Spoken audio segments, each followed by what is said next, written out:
Okay, this is race 3 of the Clementina National Freight National Series Round 1 and Formula V New South Wales Series CXC Global Round 1 Race 3. Eastern Creek Raceway. Okay, the starting order for race 3 will be the finishing order for the race that we've just seen, race 2 for the weekend, and that will be Daniel Reynolds.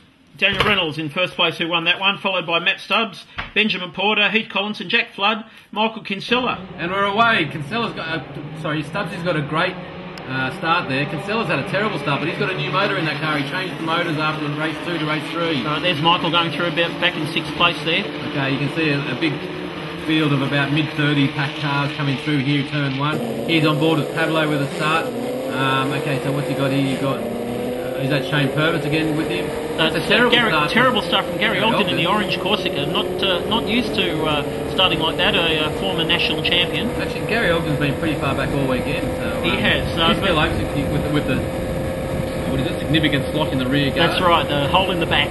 That's right. The letterbox. The yellow 99 Jacer. We'll call it the crapper cockpit reduction air pressure. Something like that. That's right. Okay. Well, back to the racing. Big pack of cars. Oh, someone's gone really wide there. That's Pablo. With Gary Ogden going around the outside. Oh, Pablo's off in the dirt too there. He's going for a wild ride.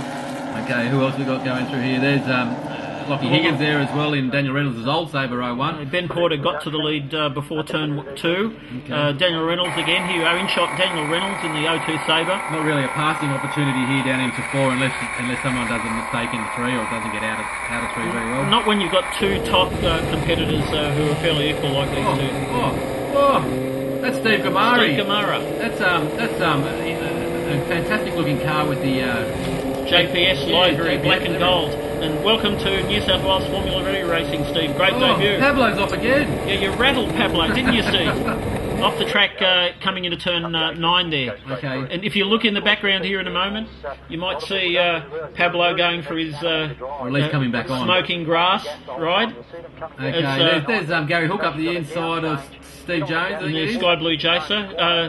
A shot of Ben Oldfield in the white and blue Jacer, also passing under brakes there. There's Bruce Perry as well, joining the New South Wales Series. Been racing in the Astor meetings, the 1200 Astor meetings down at Wakefield, so it's good to see him join the New South Wales Series. Alright, Daniel Reynolds now in the slipstream. Obviously, looks like that checkmate does leave a big hole in the air compared to the Sabre. Yeah, well, the Sabre's very aerodynamically efficient. So. That's what the Sabre guys say, don't they? Well, I think that's what everybody says about their cars. Alright. Okay, Daniel through the lead. Matt Stubbs in third in the blue Sabre 02. Okay, who we got here? Is that Shane Purvis coming through? That was Shane Purvis in the Joust Raceware Sabre 02. He's probably one of the biggest movers of the weekend, considering he had to start race 1 from rear of grid, as did Pablo. A brilliant looking car too. Okay, so in 77, that's Greg Wood in the Sabre 02. Brilliant looking, all the Sabre 02s look fairly brilliant with their fairly lively paint scheme. Okay, Daniel Reynolds got the number 1 on his car after winning actually he didn't win the National Series last year. No, he missed out on the National Series last year, but he picked it up the year before. So Benny Porter actually to have a rifle running the number 1 this weekend, even though Daniel Reynolds is the state champion and this is both a state and a national round combined. That's right. There's Anthony Mitchell in the black with Steve Butcher leading the 1200s, and here comes the fight for the best of the rest of the 1200s. Michael Gale in the red Mako 1200 car. Second year in the Formula His second full year of racing, that's right. He's doing a great job. Okay, so here's Pablo. He's obviously not going to go around the outside of turn 3 after what he learned from race 2. That's right. But he's trying down the inside of Greg Wood, who just misses the apex by half a metre. Not too far over. He still seemed to pull away a little bit there from Pablo, so he's okay. Greg's got some grip in that car, no doubt. Okay. Daniel Reynolds is now in the lead on this run. Okay, so how's Kinsella going? He's sort of not quite on those. There he is. The second group with his engine change. He's probably trying to get that engine to perform like his previous one. Well, he just picked up Darren Williams on that run through on this lap. Okay, so he's had a bit of a slow start. He's had a slow start on all 3 races, so we'll see how he goes and see if he can get his way back up to the leaders. So, and here is the leaders coming down the front straight. Benny Porter's got a run on Daniel Reynolds this time, with Stubbsy just behind and Heath Collison leading the next group. That's right, a bit of a gap between Heath in 4th place and Matt Stubbs in that run down the straight. Deep under brakes, Reynolds.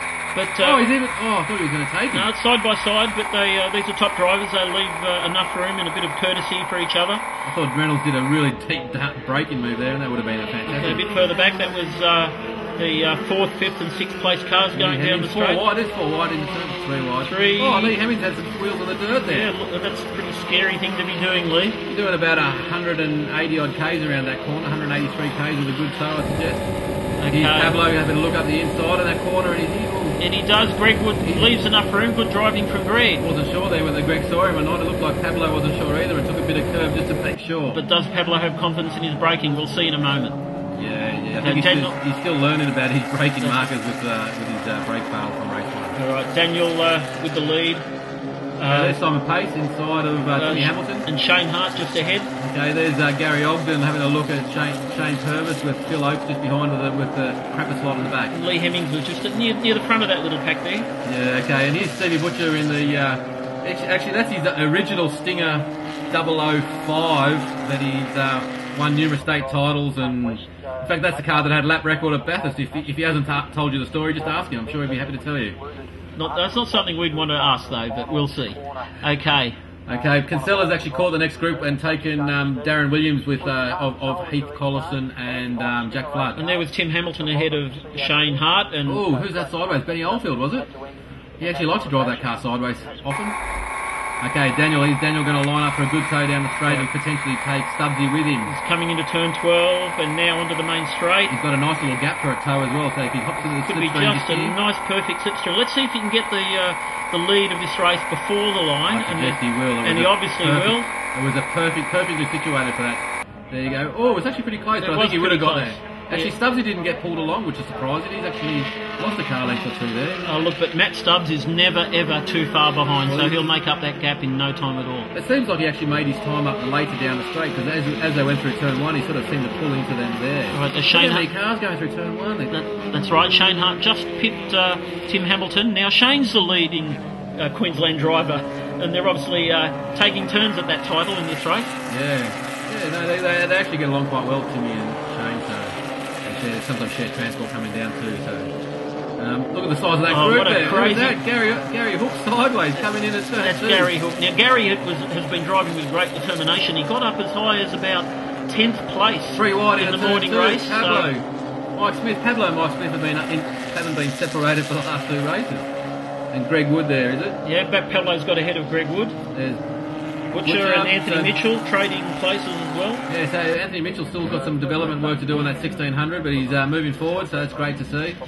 Okay, there's Lee Hemmings. No, that's Greg Wood, and then Pablo and Mike Smith from another angle. Actually, they're dropping Stubbsy here a little bit. Stubbsy's not losing ground on both Reynolds and Benny Porter. Well, this will be one of the first times where Matt hasn't been there right on the gear selector of first, second, or third place. And Kinsella's not actually making that much quick progress through Heath and Jack Flood as well. So I don't think he's going to make any impression on the leaders.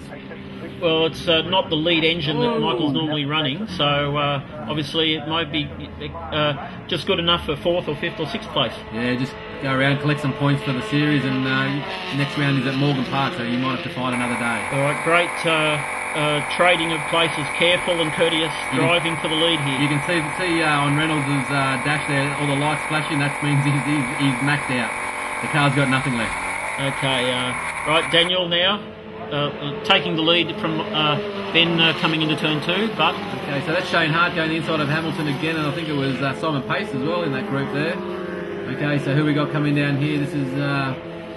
That's Pablo. They're having a great battle. Mike Smith and Greg Wood. Greg Wood just making up ground and obviously taking a place from Mike Smith. Good to see Pablo leading that group now, so let's see if he holds that for a lap and tries to drive away. And I think it's really coming down to... towards the end of this race now, where Matt Stubbs has been left behind. Kinsella has made the pass on both Peavey and Jack Flood, so let's see if he can pull away from them. Look at the size of that group there. It's a pretty crazy group too. But there's Steve Jones in there. He started the weekend further up in qualifying, but I think he had a problem in race 1 and he hasn't been able to make his ground back up. But particularly good driving from Michael Kinsella to get back up into 4th place after his troubles. Well, he finished the last race in 7th, so he didn't have to come from too far back. But still, it's what we expect from Michael, but nothing but the best quality driving all the time. Well, we also expect the best quality engines, so... Normally. Always. All right, but look, it's Stubbsy seems to lose ground around the back half of the circuit and make a little bit back up and down the straight. When you've got equal cars like this, all you need to do is to break that slipstream. In fact, Kinsella's lost a couple of spots there. Well, he just made one back up from Heath. Well, they are wheel-to-wheel racing, and things can happen. Well, you can see we've actually lost a bit of footage, a bit of coverage coming around turn 9 with the new wall from the turn 4, turn 9 connection. So we used to be able to see from the camera shot up here all the way down the straight there in a 10.